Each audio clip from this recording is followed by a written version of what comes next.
确认妻子出轨那天，我同意和他分房睡。我掌握足够证据，走进妻子的房间。我刚进来，他就背对着我说：“我累了，要睡觉。”我坐在床边说：“咱们谈谈。”没什么好谈的，不就是为那点事儿吗？我允许你到外面找，我就是不想。听着他不耐烦的语气，我平静开口：“我到外面找，你存在的必要是什么？你是在经济上替我分担压力了，还是在情绪上给我提供价值了？家里的大事小情都是我操办，我到外面找，还要你干嘛？”何如烟转身瞪着我：“你什么意思？离婚。”他坐起来：“邓明亮，就因为我不让你碰，你要跟我离婚？你说我不能分担经济压力，不能提供情绪价值，孩子是谁生的？石头里蹦出来的吗？”我盯着他，生孩子警告这种事，不应该找孩子的生父吗？我是吗？邓明亮，你王八蛋！何如烟拿枕头砸向我，你这是侮辱我的人格。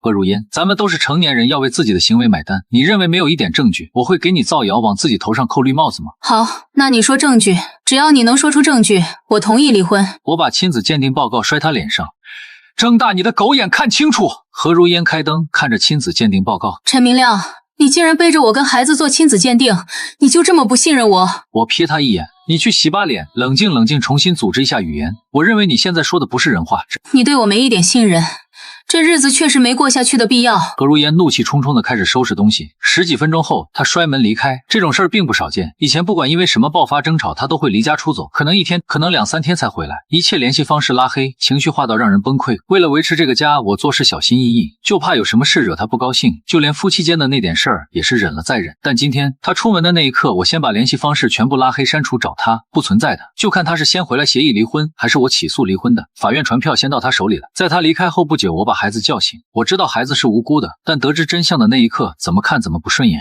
我不可能继续假装什么都没发生，去养一个陌生人的种。我尽量克制情绪，给孩子编了一个理由，连夜把他送去他姥姥家。岳母询问：明亮，明天孩子还上学，你大半夜的把孩子送过来干嘛？我一句话没说，将一份亲子鉴定报告扔下。今夜何如烟的娘家应该不会平静。第二天一早，我刚起来，何如烟已经在厨房忙碌。结婚7年，第一次见她下厨。当她把早餐端上餐桌，显然这绝不是她第一次做饭，就是不知道以前在谁面前展露厨艺了。看上去色香味俱全，她穿着厨娘套装，坐在餐桌旁等，却没等来我落座。洗漱之后，我将离婚协议放到餐桌上，她抓住我的手：老公，你就不问问我昨晚去哪儿了？我只在乎我爱人的去向，你不是。她开始流泪，无声的哭，看上去确实有几分楚楚可怜。以前我吃这套，现在内心毫无波澜。非离不可吗？是。老公，昨天我去我妈那儿了，我半夜回去，我爸只是怀疑咱们闹矛盾，都差点犯病。要是他知道我离婚，身体会受不了的。和我有关系吗？你怎么这么冷血？看着还在我面前演的何如烟，我直接撕开她的谎言。你没发现孩子没在家吗？昨天我把孩子送你妈那儿了，你没看到他吗？何如烟表情一僵。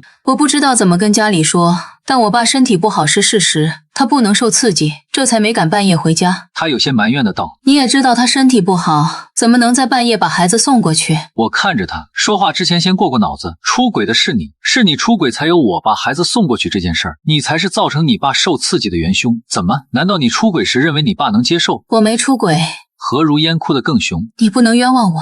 冤没冤枉你自己清楚，给你3天时间考虑，如果你不同意协议离婚，我会起诉。还有，你今天就收拾收拾搬出去，看到你恶心。我不顾何如烟的哭泣，起身离开。今天还有更重要的事情要做。崔书杰海归硕士，星宇传媒集团策划部总监，给我戴绿帽的男人，今天我要和他碰碰。狗男女都不应该在这场战役中幸免。想见这位大忙人需要预约，我让前台联系崔书杰，只提了我的名字，他便同意见面。崔书杰的办公室中，我看着他，需要我进行自我介绍吗？谁要不知道文耀文化集团有一位传奇运营总监陈明亮，就不配在这个圈子混。崔书杰伸手：陈总监，我希望你这次是来谈合作的。我没伸手，感受到我的来意了吗？崔书杰尴尬一笑：凭陈总监的身份地位，肯定也不缺女人，有必要吗？那让我玩玩你媳妇儿。崔书杰脸一沉，他靠在椅背上：找有妇之夫不道德，我认。他眯眼看着我：但犯法吗？陈总监在圈子内业务能力有目共睹，你是这个。他朝我竖起大拇指。不过在夫妻这件事上，你是这个。他小拇指朝下。何如烟跟我学了很多本事，他有没有在你身上试试？是不是很想打我？可惜啊，我和你媳妇儿在一起不犯法，但打人犯法。崔书杰勾起嘴角，他没笑出声，可这种无声的挑衅和嘲弄显然更让人愤怒。只可惜他没有在我脸上捕捉到愤怒。我平静地取出 U 盘推到他身前，先看看，我相信你会换一种态度跟我说话，不打无把握之仗。我敢来，不是来孩子娶妻辱。我是在3个月前的一次商业峰会上见到的崔书杰，当时就感觉他和我儿子很像，越看越像。之后便做了亲子鉴定，确认儿子不是亲生的。我利用这3个多月的时间做了很多调查，我已经详细掌握崔书杰的资料。他和何如烟是高中同学，后来去海外读书，回国后入赘离家，成为豪门赘婿。新宇传媒集团的千金李小燕是崔书杰的妻子，而他不止和何如烟保持不正当关系，U盘中就是证据，其中一些拍摄角度完美，清晰记录下崔书杰出轨的全部过程。崔书杰脸色越来越白，李总要是看到这些视频，你说他会是什么样反应？崔书杰擦了擦额头的汗，陈哥，一个巴掌拍不响，我确实不是人，但何如烟也绝非什么好东西，是他主动联系我，咱们都是男人，你应该明白，一个女人投怀送抱是很难拒绝的。我问，既然都是男人，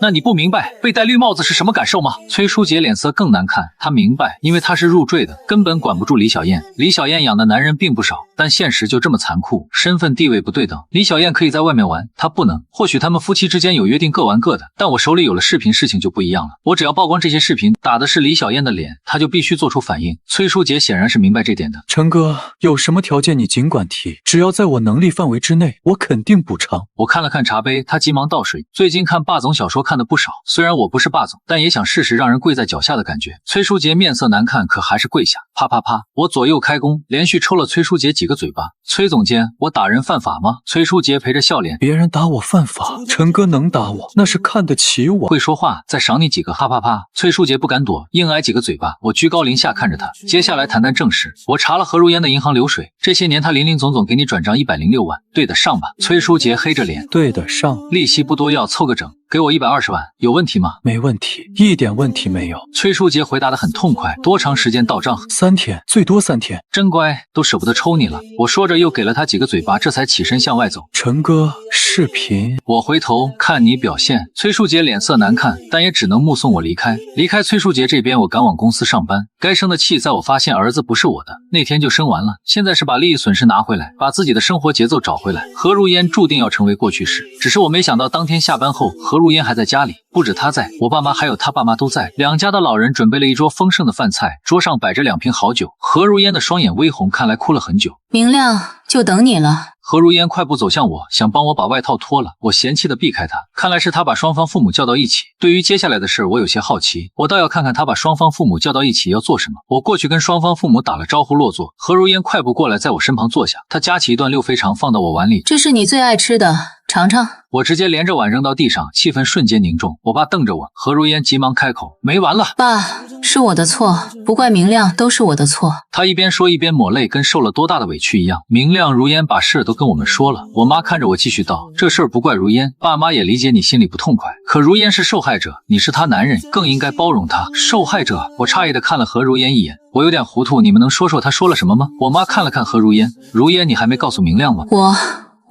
何如烟看了看我，随后低头。我还不知道怎么跟他说，也怕说了他不信。放心吧，我和你爸知道你是好孩子。我妈安慰他2句，这件事你不好意思开口，我来说吧。明亮孩子确实不是你的，但这件事也不是如烟有意的。在和你结婚那一年，他的同学都来参加婚礼，事后他又和同学聚在一起，结果有个畜生趁机灌他酒。如烟是酒后被侵犯的。如烟和你刚结婚，他不敢面对这件事，更不敢告诉你，谁也没想到会怀上对方的孩子。我妈开口的时候脸色并不好看，显然她也不愿意接受这件事。她继续道：“谁都不愿意这种事发生。如烟当时不敢告诉你，也可以理解。”我沉着脸盯着何如烟，何如烟的眼泪更凶。我冷冷发问：“明亮，真的对不起，可我当时真的太害怕，怕跟你说了你要和我离婚。”那个畜生是谁？双方父母也都看向何如烟。我再次开口，岳母急忙开口：“我有权知道那个伤害你的畜生是谁。如果可以，我想凭借现在的能力制裁他。”如烟，明亮现在人脉挺广的，你告诉明亮，说不定明亮真能帮你出这口恶气。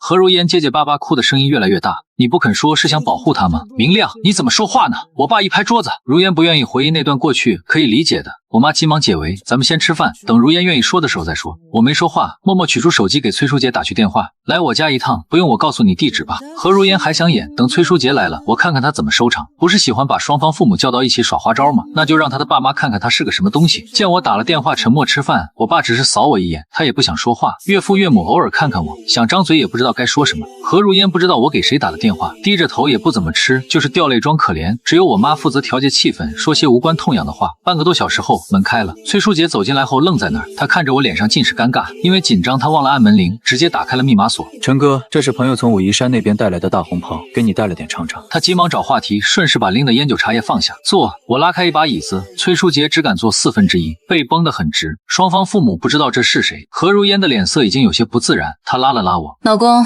这谁啊？怎么以前没听你说过？他开口，同时不断朝我使眼色。他怕了，怕在双方父母面前被拆穿。我根本不给他机会，开口直接发问：崔总监，何如烟说在我们结婚那年，你趁他酒后侵犯她，有这事儿吗？伴随着我的问题，现场气氛瞬间变了。崔书杰脸上见了汗，他看着我，一时间不知道该怎么回答，却见他悄悄拿出手机，快速给我编辑一条短信：陈哥，我是该说事实，他勾引我，还是帮你们挽回关系，认下侵犯这个罪名？做事留痕。崔书杰显然很谨慎，贸然承认，如果被录像，说不定就真要进去。他怕我给他挖坑，但我手上有视频，他拿捏不准我的意思，又怕回答的不满意，导致视频到他老婆手里。我没回答，只是把手机放在何如烟面前。你说他该怎么回答？要不你们先商量商量这场戏怎么演？何如烟抹掉眼泪，强壮镇定。明亮，这件事咱们晚点说，爸妈都在，先吃饭行吗？崔总监，你说我是找不到媳妇儿，还是非他不行？我看着崔书杰，如实说就行。崔书杰擦了一把额头的汗。当年在你们结婚之前，是何如烟找到我，想来一场结婚前的放纵，是他主动勾引我。后来你们婚后，他说想寻求刺激，又找过。够了！何如烟突然尖叫，她掀翻桌子。为什么这么逼我？陈明亮，你为什么这么逼我？我爸妈在这儿，你为什么要说这些？我爸身体不好，你是不是诚心要气死他？我擦去刚才溅在身上的油污，瞥了崔书杰一眼。崔总监，你说你会调教女人，抽她2个嘴巴，让她清醒清醒。啪啪2个大嘴巴下去，世界短暂清静了2秒，接着更热闹。岳父和岳母冲向崔书杰，3个人扭打在一起。何如烟哭喊着：别打了，别打了！几人分开后，岳父看了何如烟一眼，他哆嗦着抬手就给他2个嘴巴。丢人现眼的东西！抽了何如烟2个嘴巴，他转身就走。岳母看了看何如烟，叹了口气，急忙追上去。我看向不断抹泪抽泣的何如烟，现在收拾你的东西，滚蛋！陈明亮，你够狠，我恨你！何如烟咬牙切齿，那双眼瞪得滚圆，见我理他的打算都没有，用力擦了擦泪去收拾东西。陈哥，我能走了吗？来都来了，把厨房收拾干净再走。崔书杰化身保洁，何如烟收拾好，看到崔书杰趴在地上擦地板，目光复杂。砰！他用力把门摔上，彻底离开。10几分钟后，家里只剩下我和爸妈。我妈在那不断骂何如烟，刚才有多理解她，现在就有多想弄死她。我爸看着我，能撑住不？我故作轻松，要不给我点钱安慰安慰我？真能撑住？肯定不痛快，但也不至于寻死觅活。爸妈又安慰了我几句，这才离开。不过刚过去半小时，我爸又打来电话，出事了。我赶到医院的时候，岳父已经被送进急救室，岳母和何如烟不断哭，我妈在2人身边安慰。大约2个多小时，手术结束，情况不太好，命保住了，但什么时候能醒不确定，大概率植物人。何如烟不断尖叫，大声诅咒，说我是罪魁祸首。我懒得搭理他，帮忙安排好住院和父母离开。隔天，我让律师把离婚协议送去医院，听律师说何如烟的状态有些不正常，当着律师的面把离婚协议撕了。3天后，崔书杰联系我，他说何如烟去找他了，何如烟逼他离婚，他想寻求我的帮助，让我劝劝何如烟。他说可以再出一笔钱，让我先稳住何如烟，暂时不要和何如烟离婚。他说完后，我就挂了电话帮他。我正在考虑我手里的视频在李小燕那值多少钱。又3天，我在公司楼下看到岳母，几天时间不见，她看上去苍老了很多，这段时间肯定没怎么休息，双眼布满血丝。明亮，一定要和如烟离婚吗？不然呢？留着她给我多戴几顶帽子。明亮，你说话太噎人了。如烟确实错了，但现在人心浮躁，出轨率很高，很多夫妻都还在一起。我看着他，我给你分析一下，那些凑合过日子的夫妻，大部分都有共同的孩子，他们当中的受害者是为了孩子维持一个完整的家，虽然还在一起，但早已离心离德。我好像不用考虑这个因素，你说呢？明亮，你是看着孩子长大的，你爸妈也那么喜欢他，你们真就舍得？阿姨，我确实爱孩子，但自从知道他不是我亲生的那一天，我怎么看他怎么不顺眼。血缘这东西说不清道不明，但我可以肯定的告诉你，我舍得，我爸妈也舍得。一句阿姨叫得他脸色更难看。明亮，你也知道如烟的收入，孩子各种辅导班他根本养不起，你岳父什么时候醒还不确定，我那点退休金维持医院的花销后所剩无几，真离婚了，你让如烟怎么办？我反问，我该关心她的死活吗？说到养孩子，你转告何如烟，这些年我在孩子身上投入的钱，她必须1分不差的还回来。清单我已经列好，零头就不要了，68万1分都不能少。岳母脸色难看，声音冷了很多。明亮，一日夫妻百日恩，你这样做太绝情了。如果你们真要离婚，我这个当妈的不可能看着你让如烟净身出户。你说如烟出轨，不能凭你一面之词，要拿出实打实的证据。你拿不出来，就算到了法院，也不可能判如烟净身出户。阿姨，我让你欣赏一段视频。我打开手机，将一段视频播放。岳母急忙别过头去，恨不得找个地缝钻进去。这证据够清楚吗？3个月前我发现问题后，在家里安装了摄像头。这种视频还有不少，还要看吗？岳母灰头土脸的离开。第二天，何如烟来了，她终于明白崔书杰为什么那么怕我。我同意离婚，并且净身出户，但我有个条件，你手里的视频给我一份。你有什么资格跟我谈条件？想用这样的视频去威胁崔书杰，承担你以后的生活费用？抱歉，我这个人比较讲信用，不会做这种事。陈明亮，你就是见不得我好是不是？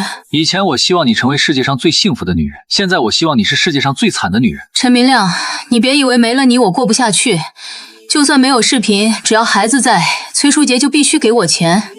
至于离婚，你慢慢起诉去吧。何如烟愤然离开，看着他的背影，我感觉有必要去做另外一件事。这件事一直都在我的考虑中，这是一把双刃剑。但接下来何如烟肯定闹，与其因为他大闹搞得我被动，不如主动出击。我再次前往星宇传媒集团，但这次要见的不是崔书杰，而是李小燕。李小燕得知我掌握着崔书杰的秘密，让人把我带到办公室。我早就知道李小燕一直没见过真人，见到他本人的时候，确实有些佩服崔书杰。哪怕高定的衣服也很难弥补他身材的不足。不过这个人气场很强，他看着我，你掌握了书杰的秘密，想换什么？只是不想让李总被蒙在鼓里。我虽然是一家公司的运营总监，但和李小燕相比根本不够看。我手里的视频在崔书杰那能换来利益，可在李小燕这未必。如果触怒了这位黎家的千金，就是自毁前程。人心不足蛇吞象，这份视频能毁了崔书杰就够了。开口之后，我把 U 盘递过去，这些秘密会不会出现在公众视野，全凭李总定夺。李小燕面不改色地扫了视频内容一眼。崔书杰和你有仇，女主角是我妻子。李小燕关掉视频。你想要什么补偿？这件事错的是崔书杰，我已经让他付出经济代价。文耀文化集团运营总监陈明亮，对吧？不敢当。李小燕笑了笑。最近我会和你们集团谈一个项目，你当对接人，能在其中捞到什么好处，看你的本事。那我就恭敬不如从命了。简单寒暄2句，我告辞离开。李小燕在我离开后迫不及待地打开视频，她不断快进。他把水杯砸在地上，陈明亮，你个王八蛋！这些视频的顺序是经过我特殊排列的。李小燕看到的第一个视频是在她家，崔书杰把何如烟带到了她家。而现在李小燕翻看到的视频中，她作为女主角出现了，男主角不是崔书杰。李小燕这种庞大的家族未必会因为崔书杰出轨就做什么，她家看重的是利益，有可能只是警告崔书杰。但对于掌握视频的我，她肯定心存不满。只要视频在，为了避免视频爆雷，就必须慢慢弱化崔书杰的作用。当他可以舍弃崔书杰的那一刻，也极有可能对我展开报复。害人之心不可有，防人之心不可无。老天有眼，他也乱来。恰好这3个月内把人带到了家里，我不想用这样的视频换利益。只要李小燕不对我构成威胁，这份视频就永远不会曝光。我想接下来李小燕也会展露她的诚意。仅仅3天，一则重磅消息就冲上我市头条：黎氏千金李小燕的丈夫崔书杰被扒出挪用公司财物，涉及金额巨大，被捕入狱。在审查过程当中，同时查到崔书杰很多违法乱纪行为，说白了就是让崔书杰把集团的所有坏账不法行为全都背在身上。豪门选赘婿大有讲究，崔书杰确实够优秀，但最重要的是他在世上有牵绊有在乎的人，他把所有事情扛下来，他在乎的人就能够很好的生活。在这个消息出来后，何如烟傻了。何如烟手里没视频，但他自信只要他去找崔书杰闹，崔书杰为了避免事态扩大，肯定不敢声张，到时候他就能要到钱。结果崔书杰被抓了，最后的救命稻草没了。在崔书杰被抓的7天后，何如烟再次找到我，法院那边已经给我打电话，今天已经把传票送到何如烟手里。何如烟穿了一身小白裙，扎着马尾，这是我和她第一次约会她穿的衣服，当时让我心动，现在让我恶心。明亮，我真的知道错了，我是一时鬼迷心窍，听信了崔书杰的花言巧语。这段时间我整晚的睡不着觉，咱们再试试好吗？我不想和你离婚，真的不想。你不是不想离婚，我看着他，是你所有的饭票都成为幻梦泡影，想重启我这张饭票。何如烟，在婚姻中爱你的那个人愿意当傻子，前提是爱你，我不爱你了。何如烟表情微僵，又一次落泪，她低着头。那咱们协议离婚，多少把财产分给我一点，我也要生活。我是你爹吗？你要生活和我有什么关系？不要说咱们2个离婚，就算是婚姻存续期间，也不应该是一个人为另一个人提供生活保障，应该是2个能独立生活的人走到一起，用各自的能力取长补短，让生活更上一层楼。我先前说你不能分担经济压力，不能提供情绪价值，都是高抬你。你在我的生活中起到的作用是拖后腿。你这种人口口声声说着男女平等，可在实际生活一边享受着权益，一边推卸责任。就算没有崔书杰，咱们的日子也走不远。何如烟红着眼质问，难道你就一点错没有吗？要不是这些年你养着我，我会一事无成吗？我这几年青春都在你身边，你必须给我一定补偿。我被气笑了。男女平等是方方面面的平等，你的青春不比我的青春金贵。何如烟，是你在我身为你丈夫期间在外面胡来，我真希望以后立法能够让你们这种脑子进水的东西得到更多惩罚。见他还想开口，我急忙制止，免开尊口。法庭上见。开庭那天何如烟没有到场，我这边提供的证据充足，在他不到场的情况下判离。听说接到判决书的那一刻，何如烟精神崩溃，自此之后住进了精神病院，而我的新生活已经在路上。时隔1个月，爸妈就开始催婚，因为负责和星宇传媒集团的对接项目，我的收入水涨船高，身边有了更多优秀女性。我暂时没这个心思，但我相信有一天肯定能够找到属于自己的正缘。在某个午后，我听同事讲另外一家公司高管跳楼，原因是婚姻的不幸，在长期压抑的家庭生活中选择结束。我有些庆幸从丧偶式婚姻中抽离，我现在真真正正理解到双向奔赴的重要性，家庭不能靠一个人去经营。我期待着某天那个他走进我的生活，和我一起去经营属于我的小家。崔书杰入狱后的第3个月，我偶然从一个圈里朋友那儿听到了他的消息，朋友的亲戚在看守所工作，说崔书杰在里面过得连狗都不如。起初我还没太在意，毕竟是他咎由自取，可听完朋友的描述，我心里竟没有半分快意，只有一种尘埃落定的淡然。据说崔书杰刚进去的时候还摆着星宇传媒策划部总监的架子，以为凭自己的本事和以前的人脉，用不了多久就能出来，甚至还在里面跟人吹嘘自己认识黎家千金，迟早能翻身。可他忘了，他之所以能有今天的地位，全是黎家给的。如今李小燕要他背锅，没人敢再沾他半分。那些以前围着他转的人见他失势，转头就落井下石。看守所里鱼龙混杂，崔书杰一个养尊处优的海归硕士，手无缚鸡之力，又不懂低头示弱，很快就成了被欺负的对象。有人抢他的饭，有人故意打翻他的水杯，甚至还有人因为他以前的身份故意刁难他，让他做最脏最累的活。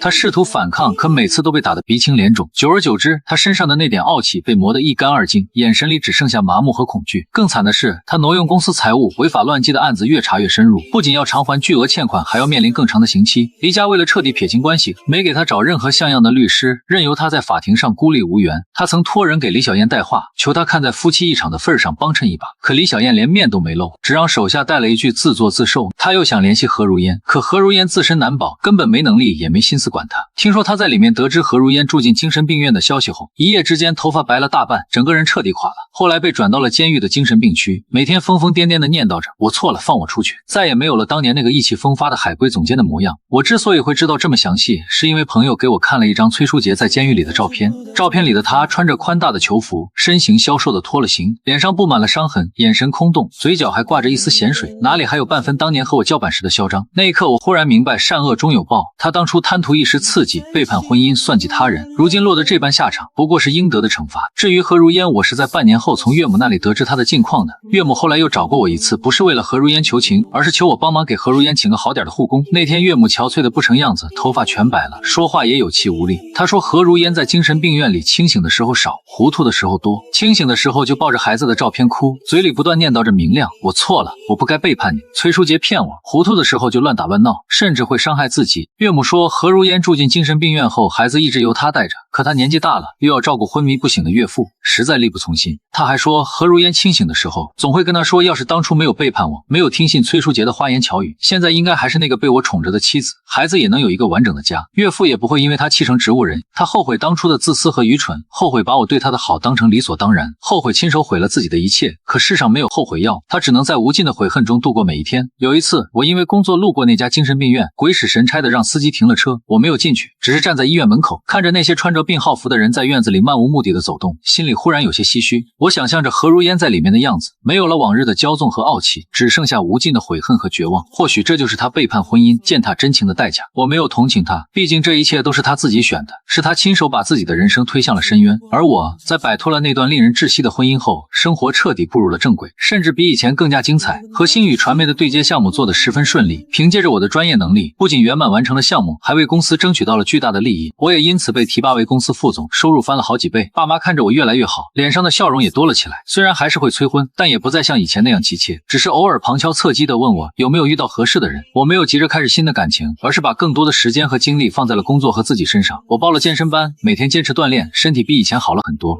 整个人也变得更加精神。我还利用空闲时间去旅行，去了很多以前想去却没时间去的地方，看遍了山川湖海，心境也变得更加开阔。以前的我总是围着家庭和何如烟转，忘了自己想要什么。如今我终于可以为自己而活，这种感觉真的很好。身边也不乏优秀的女性嗜好，有公司的同事，有合作方的伙伴，还有朋友介绍的姑娘。她们温柔、独立、清醒，有着自己的事业和追求，和何如烟截然不同。其中有一个叫苏晴的姑娘，是我们公司新来的设计总监，性格开朗、温柔大方，专业能力也很强。我们因为工作经常接触，慢慢熟悉了起来。她欣赏我的沉稳和担当，我也喜欢她的独立和通透。我们没有急于确定关系，而是慢慢相处，互相了解。她不会像何如烟那样一味的索取和依赖，而是会在我忙碌的时候给我鼓励，在我遇到困难的时候给我建议，和我一起成长。和她在一起的时候，我感觉很轻松、很自在，不用小心翼翼地迁就谁，也不用刻意伪装自己，可以肆无忌惮地做真实的自己。闲暇的时候，我们会一起去看电影、逛书店、做饭，过着平淡而温馨的生活。她会记得我不吃香菜，会在我加班的时候给我送夜宵，会在我心情不好的时候陪我聊天解闷。我也会记得她的喜好，会在她生日的时候给她准备惊喜，会在她工作遇到瓶颈的时候帮她分析问题、解决问题。这种双向奔赴的相处模式是我以前从未体验过的，也是我一直向往的。过年的时候，我带着苏晴回了家，爸妈很喜欢她，拉着她的手问长问短，脸上满是满意的笑容。苏晴也很懂事，主动帮我妈做饭、打扫卫生，和我爸妈相处的十分融洽。那一刻，我忽然觉得原来幸福就是这么简单，不是轰轰烈烈的誓言，而是细水长流的陪伴，是两个人互相珍惜，彼此成就。后来我去医院看过一次岳父，他依旧没有醒过来，岳母守在他身边，脸上满是疲惫，却依旧没有放弃希望。我给岳母留了一些钱，让他好好照顾自己和岳父，也算是尽了最后一点情分。离开医院的时候，我再次想起了何如烟，想起了崔书杰，心里没有怨恨，也没有同情，只有一种释然。